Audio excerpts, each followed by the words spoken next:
তত্ত্বাবধায়ক সরকার নির্বাচন কমিশন গঠনে সব দল একত্রে কাজ করবে।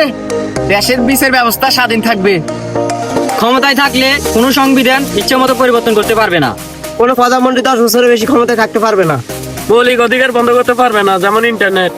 রাষ্ট্রপতি ও প্রধানমন্ত্রীর মধ্যে ক্ষমতা ভারসাম্য থাকবে। সংসদে নারী ও প্রতিনিধিত্বের মূল্যায়ন থাকবে। ডেপুটি স্পিকার এবং সংসদীয় কমিটিতে সভাপতি বিরোধী দল থেকে থাকবে। সংবিধান পরিবর্তন করতে গণভোট চালু করতে হবে। বাংলা সহ অন্যান্য জাতিগোষ্ঠীর ভাষা স্বীকৃতি পাবে। ইচ্ছা মতো সংবিধান পরিবর্তন করা যাবে না। রাষ্ট্রপতি চাইলে কোনো অপরাধীকে ক্ষমা করতে পারবে না যতক্ষণ পর্যন্ত না জনগণ ক্ষমা করে। ক্ষমতায় ভারসাম্য রক্ষায় পার্লামেন্টে উচ্চ কক্ষ গঠিত হবে। অনেকে বলে যে এই গণভোটে হার বিষয়টা যে 71 বিরোধী। আসলে এই বিষয়টা যথাযথ না।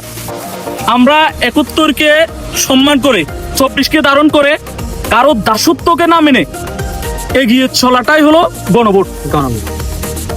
আপনি 1970 সালে এই টাচ স্ক্রিন মোবাইলটা আপনি কল্পনা করতে পারেন নাই। দৈনন্দিন জীবনযাত্রা মান কোথায় থেকে কোথায় চলে যাচ্ছে, এর উপরে ভিত্তি করে আমরা এগিয়ে যেতে হবে। আমরা উন্নত জীবন ধারণের ক্ষেত্রে আমাদেরকে অনেক আইন হয়তোবা চেঞ্জ করতে হইতে পারে। তার মানে এই না যে আমরা 71-কে অস্বীকার করা বা এইটা নিয়ে অনেকের ভুল ধারণা আছে।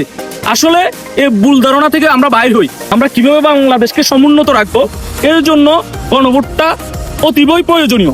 তাই 71-কে ধারণ করে 24-কে সম্মান করে কারো দাসত্ব না মেনে আমরা সবাই